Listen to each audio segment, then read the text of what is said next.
এই রামলাল হাতিটিকে প্রায় দেখতে পাওয়া যায় জঙ্গলমহল এলাকাতে। ঝাড়গ্রামের জিতুছলে ফুটবল খেলায় মুক্ত।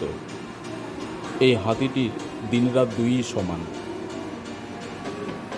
পাশাপাশি ঝাড়গ্রাম, ধেড়ুয়া সহ চান্দড়া এবং গড়বেতা এলাকাতেও একে দেখা গেছে।